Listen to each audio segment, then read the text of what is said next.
Good evening, everybody. Welcome. We are all really excited to be working with you to give you the little bit of information and insight into the NPQLTD with Best Practice Network, one of my favourite NPQs. So we are now one whole year into the new iteration of the NPQs, which are essentially part of a real solid golden thread of progressive professional development for teachers and leaders, as you can see on the screen. There are a growing number of NPQs and 6 of them are shown here, replacing the 4 in the previous iteration. And with regards to the LTD and the other specialist NPQs, in developing the width of the pathway of that golden thread, the old NPQ ML, which I'm sure you will all have heard of, has been replaced by the NPQ LT, which is leading teaching, the NPQ LTD, leading teacher development, which we're here to talk about tonight, and the NPQ LBC, which is about leading behaviour and culture.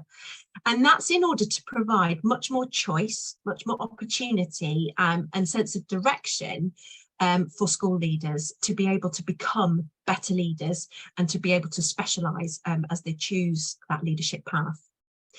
Each of those specialist programmes that I've just cited are 12 months long, which is then followed by the summative assessment task at the end of the 12 months. And if you are familiar with the old iteration and you've heard of the NPQ ML, it's really important to know that the project that used to happen on the ML is no longer. So it is purely assessed now on the LTD by engagement and the summative assessment task. And you are prepared for that summative assessment task through a series of formative assessment tasks as we go through. Also, a key change is that there are no longer any leadership behaviours in the DFE frameworks, but the DFE have a set that are embedded throughout by best practice to really be able to enable participants to really apply that new knowledge into their practice, crucially as a leader rather than as a classroom practitioner. There's much more greater emphasis on practice-based activity and participant context. So you have a load of practice activities, a load of time with your in-school performance coach that will be nominated within school. And that is really to be able to go in and apply and practice in your own context to be able to understand the relevance to you.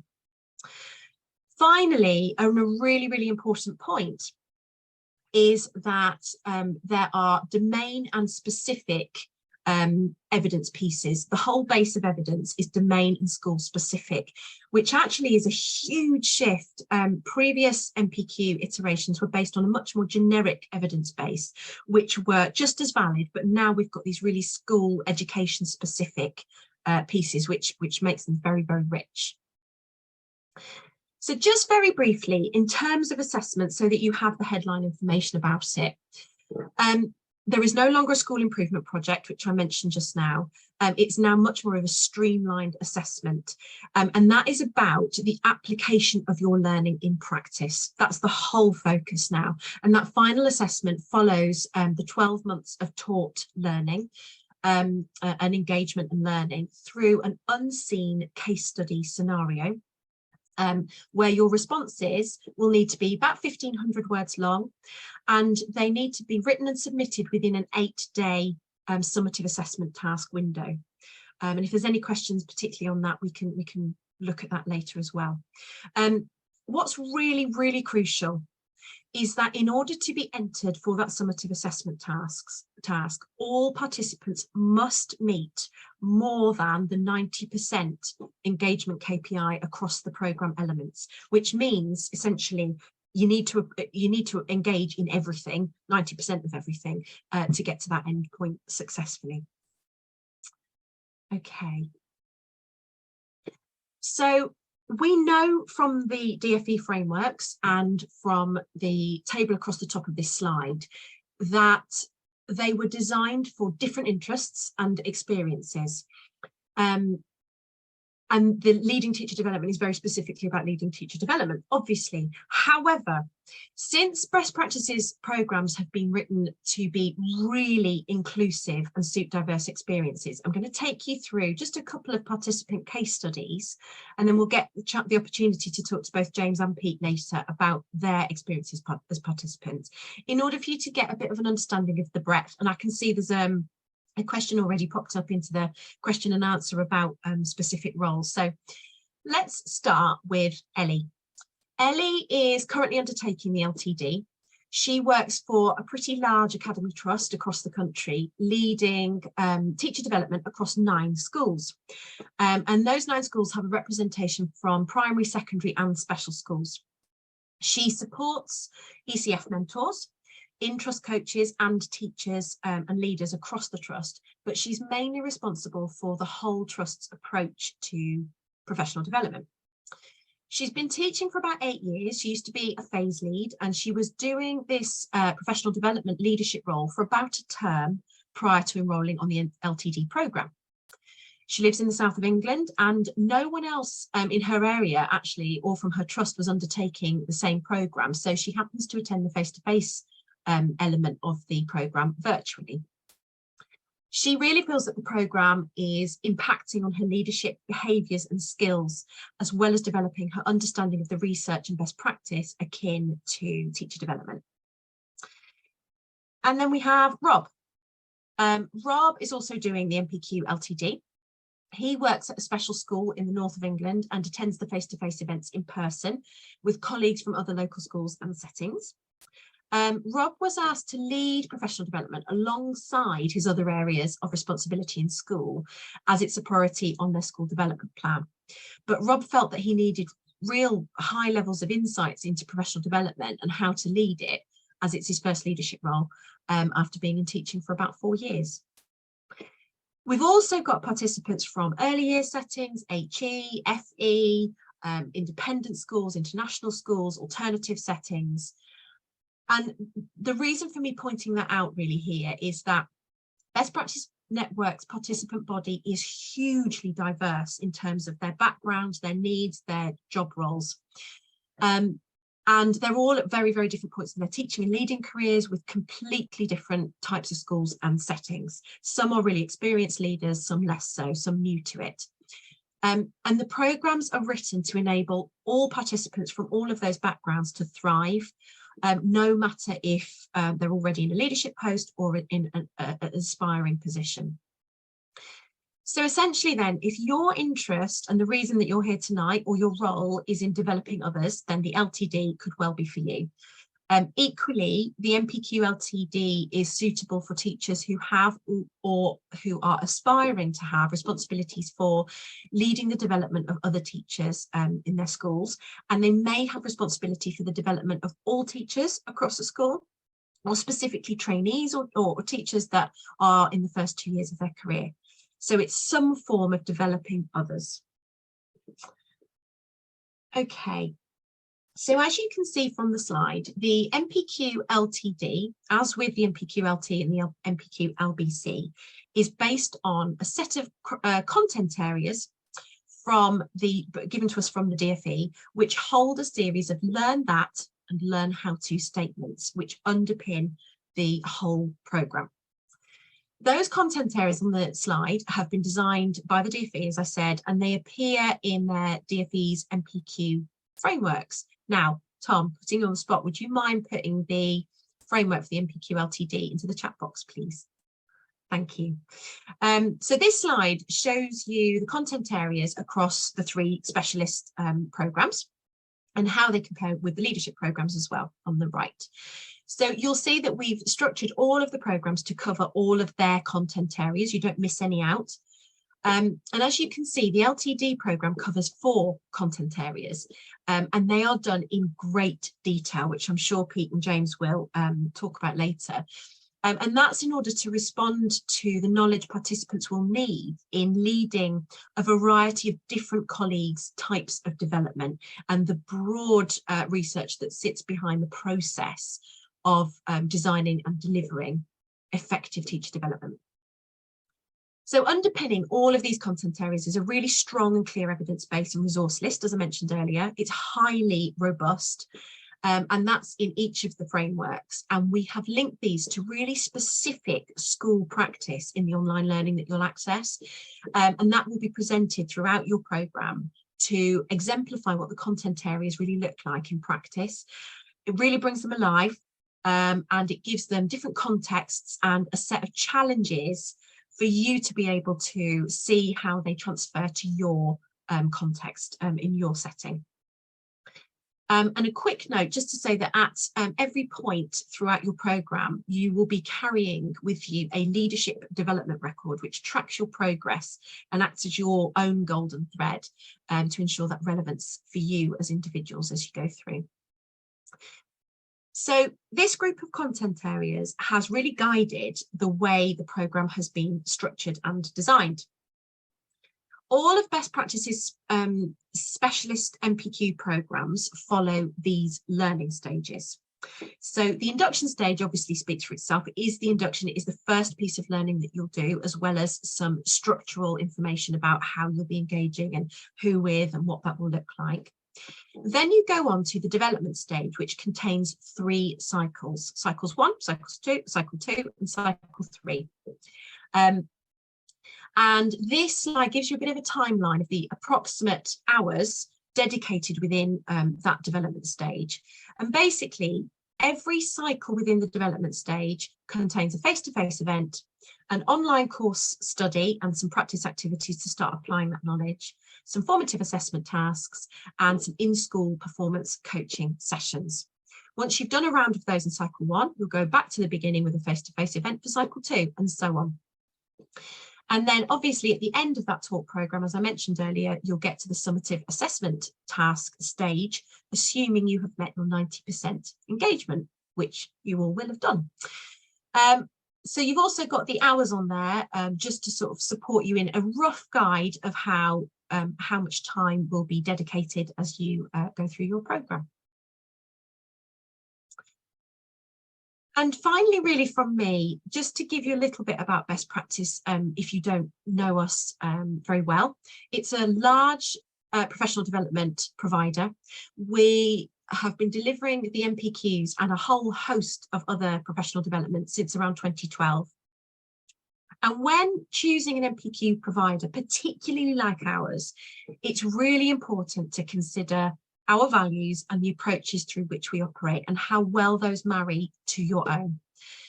Our whole team work really hard, genuinely really hard, to do all that we can to ensure that we are inspiring you in your learning, that we're inspiring ourselves in our own learning, that we're working together, that we are striving consistently for excellence, and that we always genuinely act with integrity. So if that appeals to you, then we are absolutely the provider for you. We're here very much to get the best leaders for all of our children and students, no matter where they are in the country.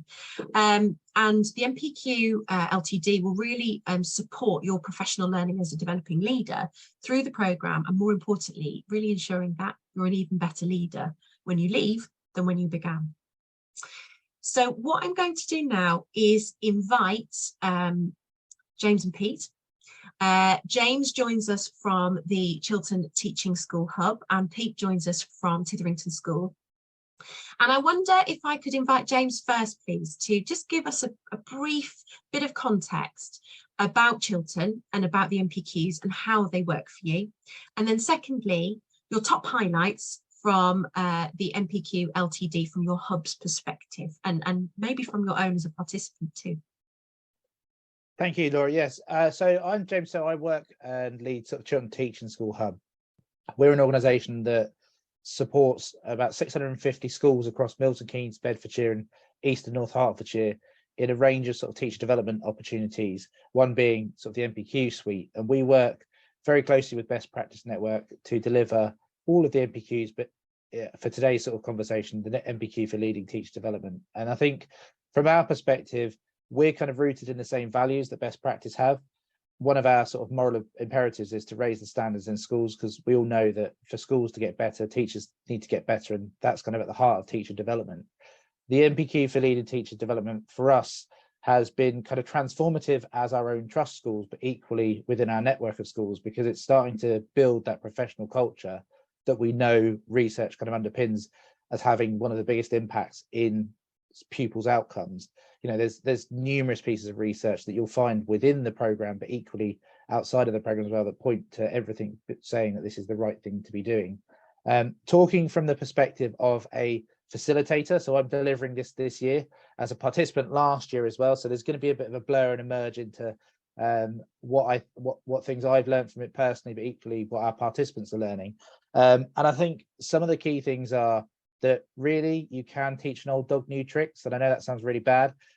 Sometimes you might be a little bit kind of confident and really settled in our profession, and maybe have our eyes opened up to things that we weren't perhaps aware of in the past. So for me personally, when we start to look at some of the research that's built into the NPQLTD, so a lot of the work through the Deans for Impact report, the Education Endowment Foundation, and some of the principles there, but actually then looking at the case studies that actually show those in practice as well, really provide a nice balance and tangible things that I can take away as a participant, but equally are really nice for me as a facilitator to kind of showcase with our participants. Without going on forever, I'm going to kind of pass over to someone else, and then I'll come back and sort of add some bits and pieces as well, because it is something I'm really passionate about, and probably end up using the entire evening's time if I were to do so. Oh, James, thank you. It's genuinely so lovely to sort of hear such a catching positivity and motivation towards the program. It's like, you know, it's your bread and butter now, isn't it? You've been a participant, a facilitator, a partner, and everything. So thank you. No, that's brilliant. We'll come back to you shortly. So Pete, just to sort of bring you in then, how about you? As a participant on the NPQ LTD, what would you say your highlights are to date? Do you know what? I'm not as illustrious as James, but I'm an induction tutor here at this school, and I'd been a middle leader I've been teaching for 20 years and a middle leader for a long time, and sort of had gone round and round a lot, done quite a lot of those middle leadership jobs, and was starting to feel a little bit like I was part of the furniture. And so I started doing the LTD, and my highlight is when you're sat in a meeting with senior leadership and they turn to you and you suddenly realize, actually, I'm the authoritative voice in here now, aren't I? Right, so this is what the research says, and this is what the LTD has largely helped me to explore. So that's been my highlight, that moment where they go, Pete, what do you think? And you suddenly realize you've actually got, a voice, and you've got, and better than that, you've got a judgment based on the evidence. You haven't got an opinion, you have a judgment. And that actually has been the highlight for me, the fact that I feel like it has been quite an empowering process across the whole sort of, I'm midway through cycle 3. I'll finish this and carry on doing my practice activity. But it's been really powerful for me, and almost rebranding, because I've been at Titherington for about 16 years, and there was an element to which I was furniture, and this has really helped me sort of break out of that and be seen differently. Fantastic. Thank you so much, Pete. And I think that speaks to your professionalism and credibility as a professional, as well as what you've gained through the program. But I really hear that it's been incredibly empowering for you. And I think that moment when any of us are first asked our judgment on something or opinion on something, and we go, okay, right, what do I think about that? Well, the research says this, and it is quite a moment. So anybody that's listening who might be an emerging middle leader, that's a great feeling. Equally, if you're a really experienced leader, it sounds like it can be giving you an insight through the research from a completely different perspective. So I really like that. Thank you, Pete.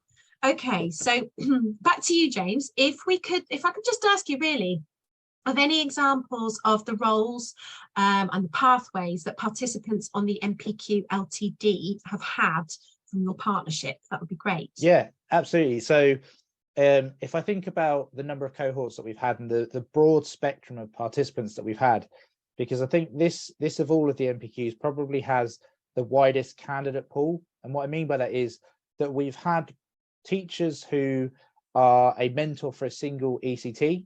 who have deemed this to be the right route for them to enhance their practice. We've had whole school CPD leads, so typically a kind of assistant head who has a whole school responsibility for leading the whole sort of staff development process. We've had skit leads, so those that are responsible for initial teacher training. And when I mean skit leads, I mean people that are actually running teacher training programs with 60 trainees, and actually the value and the merit is there for them to become better practitioners and in turn train those teachers. We've got a cohort that are joining us, and they're, as I just sort of mentioned, 20 university lecturers who deliver teacher training from the university's perspective. That's going to be a really interesting cohort. We've had participants from special schools, primary schools, early years settings, and I think kind of just to speak to that breadth that we've had within our cohorts, they've all been sat in the same room as well. And I think it's worth acknowledging that you can have participants from each of those areas in the same room with the same facilitator, and the facilitator's job will be to bring it to life. But equally, because the content is so personal and it's really clever how it's written, that participants can engage and interpret that within their own context and setting. So I delivered actually one of the sessions last week, I think it was. Yeah, it was last week. And it was around the fact that we had kind of addressing in the room that there was such a breadth of participants, but actually it was still relevant to absolutely everyone as well. And I think that speaks volumes to the thought and consideration, the quality of the research that exists, as well as I said, the case study. So you can almost, I think of it a little bit like, if you remember those books where it's turn to page 74, if this is your chosen option, it's kind of that idea where it caters for all as well. So just to kind of, yeah, really kind of emphasize that it isn't necessarily a case of you have to fit a cookie cutter mold for being that person. It could be someone who's looking to step into, it could be, as Pete said, someone who's got exposure and experience across a range of things. And we, as I said, university lecturers, skit leads, induction coordinators working with whole schools, assistant heads, those who just want to know a bit more and want to kind of embark on that journey as well. And it's fitting for everyone. I'll stop there. Fantastic, James. Thank you. Pete, did you want to add something? Yeah, to be honest, that's been one of the best bits of the programme, actually, the face-to-face meetings and the variety of people you meet outside your context. And just that wonderful moment where you look at the same thing and suddenly you realise somebody's got a completely different set of assumptions and perspectives on something. And that really helps you sort of navigate and sort of root yourself in terms of, okay, why do I think that? Okay, actually that's an assumption. That's not actually borne out by the and so that really follows for me in terms of that's been one of the most valid. I've got emails now and I'm speaking with people from the face-to-face meetings, and there's almost like a little network. I mean, the first meeting we had, we were all a little bit, oh crikey, icebreakers. But then by the time we had our third meeting, we were just basically a gang. So that was ace. Oh, Pete, that's brilliant to hear. And what I love about what you've both said is I'm really drawing out the sense of perspective that you've each gained from working with people from really, really different backgrounds. So, for example, Becky has put into the question box, which is a fantastic question, Becky. She's put, I'm a head teacher in a maintained nursery school. Is this an issue? Nope. So we've had all sorts of very, very senior leaders from very, very different contexts and backgrounds engaging in the LTD, as with the other specialist programs. And quite often we've got head teachers that do it to kind of suss it out and see if they want other people to engage in it afterwards, or they do it because they've got a small staff body and so they want to take on teacher development more seriously and want the research in the background and the perspectives to sit behind it. So thank you, I really appreciate that. And Becky, I hope that answers your question. If you do have any questions, everyone, please do get them into the question and answer box, because we will have time to run through them shortly. And Pete, can I just pick up with you on what you were saying then, just to see if there's any more that you want to add around the most impactful pieces of learning that you've had on your LTD to date? The most powerful thing actually was part of a face-to-face event 2. And it was really straightforward. It was very much, if you are developing teachers from your own anecdotal bank, you're teaching from prejudice. And and that actually, unless it's research informed, you're taking a massive flyer with the most valuable thing that kids have, which is their futures. And so that's been the most powerful thing for me, because actually that we may come on to this, but what it inspired me to do, because I'm an induction tutor looking after a lot of initial teachers and ECTs, it suddenly dawned on me just how little we were really research grounded when we were looking at mentor development. So that was then my opportunity to start going to the research. And because of the LTD, I wasn't unnerved by that. I just sort of stepped into it. And then luckily there are various academics around the country who will answer an email. So then I was able to do sort of mentor development and use that wonderful phrase. A question came up and it was like, well, he thinks this, and how do you know? I asked him. So and so that was really powerful for me, because it was very much this idea of keep it rooted in the research, and that's your authority. You almost stand in the middle of the authority of the research, and that means that when you're dealing with staff who sometimes can be reticent, sometimes can be eager, sometimes are very time poor, sometimes I just want to get better but are not 100% sure how. If you're sat in the authority of the research, that gives you both the sort of the vision of, okay, this is where we're going, but also the comfort. You give people confidence because you're confident. So it's like, okay, here's some EEF research on this. Okay, I've sent it to you. Now we're going to talk about it. And it's that sort of that ability to kind of go, okay, we can all be confident because we're all sat in the authority of the research. And that's been tremendously powerful.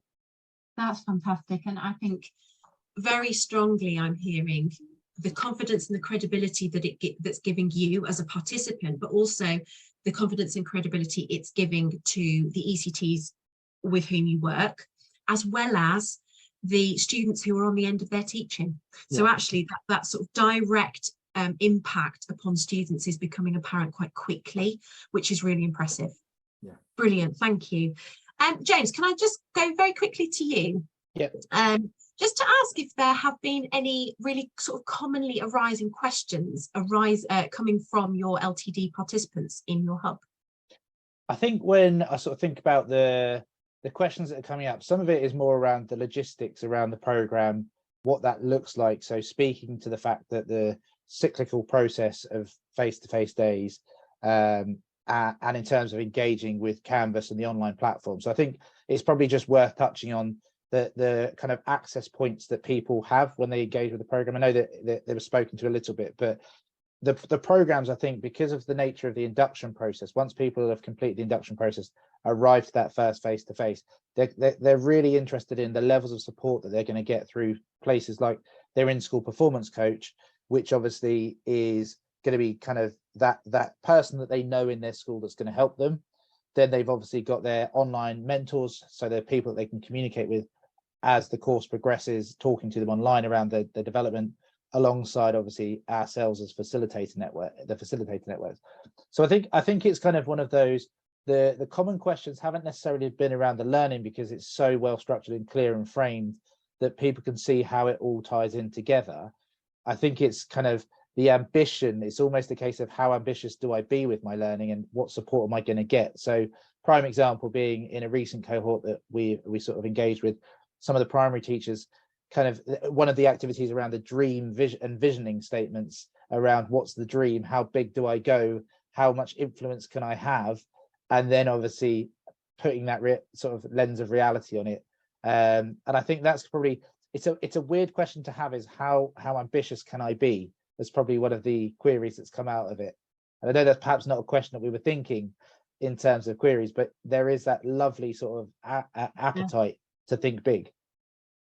And that's amazing, because instantly what that's doing is demonstrating that they are behaving as leaders as opposed to classroom practitioners, and already developing their leadership skills in questioning, well, okay, where is my influence here? How ambitious can I be, as you said? And often that activity in that first face-to-face can really build very, very big, ambitious dreams that, yes, we then peel back to a realistic view. But actually, unless you have that big dream, how do you know what the realistic view could encompass? I really like that. Thank you. So great questions arising then. Brilliant. Keep those questions coming in. I know we've got another one from Samantha, which we'll just have a quick look at in a second. But if there's anything else arising for anyone, please do pop them into the question and answer box. And then I just wanted to go to Pete for one last question from my perspective. We've covered this in part, but what impact would you say? No, what impact does the evidence say, Pete, that the NPQLTD has begun to have on you so far? I think that's tricky. You should ask everybody else I work with. I suppose from my perspective, it's feeling more confident in my ability to lead people and my interactions with people. What else how has it impacted on me? I think the LTD is the best anthology you're ever going to get. It's basically this curated set of information around all the best bits. You know, as teachers, we're always time poor, and there's never enough time. And you're always like, wouldn't it be great if someone had actually worked it all out and sort of handed it to you regularly at discernible moments through a year, so that you had chance to an opportunity to reflect on it and then apply it.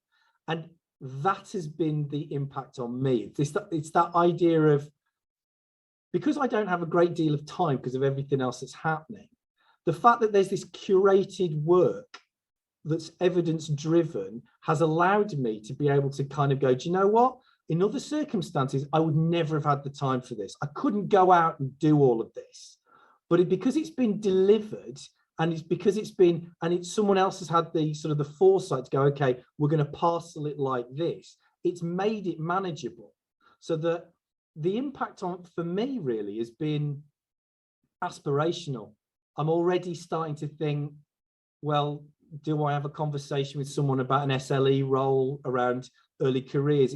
It's really got me out of being very cyclical in my career. It's sort of given me a bit more focus. And so the impact really for me is direction overall, and a sense of, again, because you're based in the research, this idea that actually where I'm going is going to be impactful, first on staff and then on students. I mean, candidly, my kids are 8 and 6 and they live in our catchment, so I've got skin in the game here. I've got to make sure that the best quality teachers are all set up for when my kids arrive. And when they arrive, they will have the best teachers down to the teacher development. No, brilliant. And I really hear, Pete, what you said about aspirational stuff.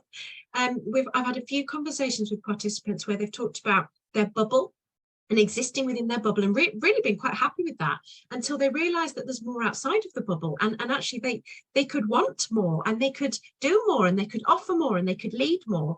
And so it was really nice to sort of get it from the horse's mouth tonight as well. So thank you. You're welcome. Brilliant. Okay, so Tom, I've seen one question come in from Samantha, and I know that we've tackled Becky's already. Are there any others coming in that you would like us to start with? I can't see any, but yeah, if anyone listening has any questions, we do have a highly esteemed panel, all of whom know this program inside out. So please pop your questions in the Q&A. Okay, thanks, Tom. Shall I start with Samantha's question? I think that'd be good. Yeah. Cheers. And then we'll put it to James as well, because it will pick up his comment earlier. And Samantha, I see that you acknowledge that James did cover it. Great question, which I'm sure you can all see. I'm currently working for a university in their ITT team and also work for the SCIT trainees. Would I be able to do the NPQ LTD, or do I need to be at school level? And you said that James has covered it, but that your uni is under the impression you would need to be in a school. There is a lot about it being school context, but yes, you can apply. You absolutely can. We've got lots of SCIT leaders and ITT team members already engaging. And I know that James just spoke about a whole cohort that he's taking on from a skit. So James, do you want to just pick up on that in terms of your context and any advice that you have for Samantha? Yeah, of course. So in short, our local university, we've been working with in sort of collaboration around a lot of the ITT work that's happening within that space. And we had a conversation around the fact that the NPQLTD was a really good fit for ITT mentors. You know, it's perfect, leading teacher development for ITT mentors. It's exactly that.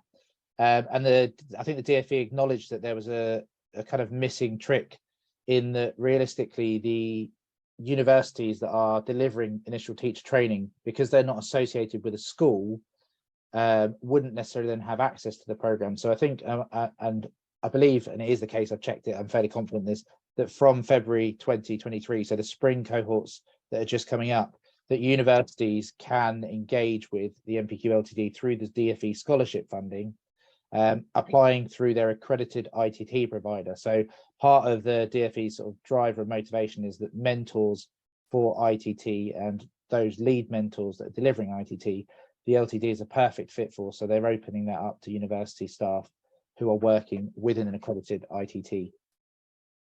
Thank you, James. That's really helpful. Skye and Tom, do you want to add anything to that around the scholarship piece?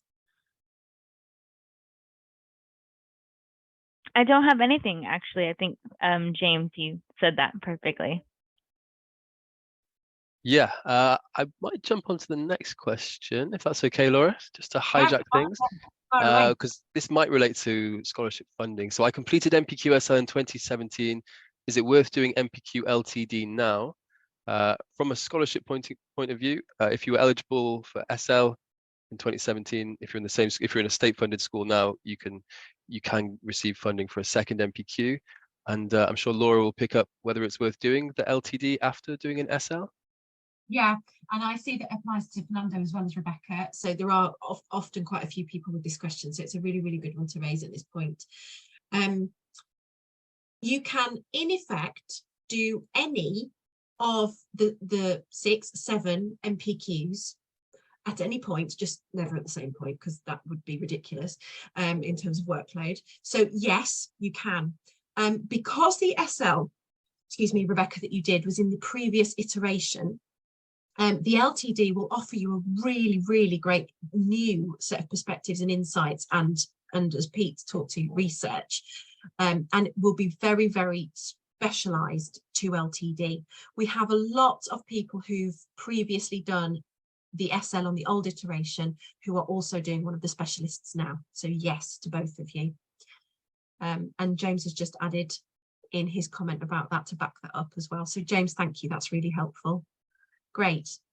Tom, before we take look to any more questions, do you want to, you and Skye, just talk to the last slide about funding and things and contact? Yeah, if you could skip over to that, please. Okay, here we go. So yeah, you can apply now through our website. We've got 2 websites. We've got the Best Practice Network website and the Outstanding Leaders Partnership website. They're both the same. They're slightly different brands.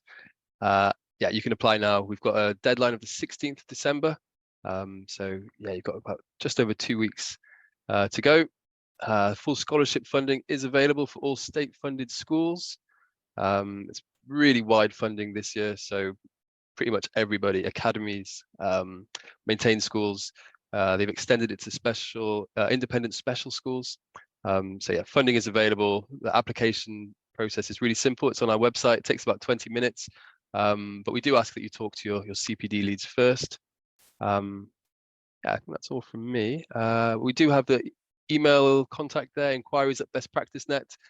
We didn't touch on it today, but we've got a fantastic back office team. So if anything comes up with your application or when you're on course, if any of your circumstances change, we've got a great team who are on hand to assist, and they're super supportive and lovely.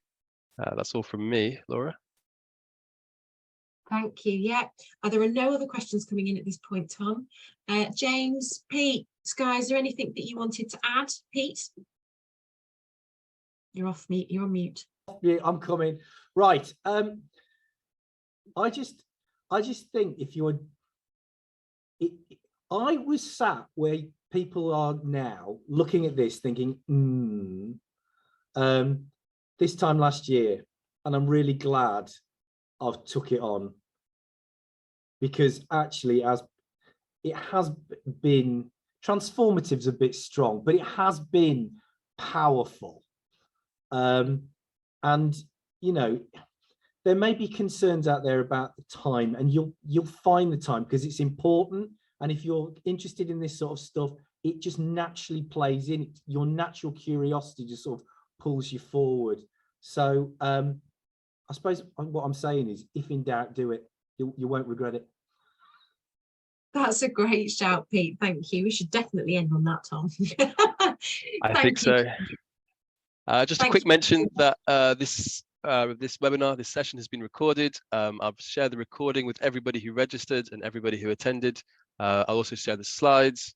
And yeah, thank you to all of our contributors, especially Peter and James, who join us after a busy day in work, and Sky. Thanks to the partnerships team. That's all from me. Laura, anything else? No, just to say thank you, and should you choose to enroll, good luck, and you'll see my face quite a lot. And we're always here to answer any questions. So good luck, enjoy. Thank you all.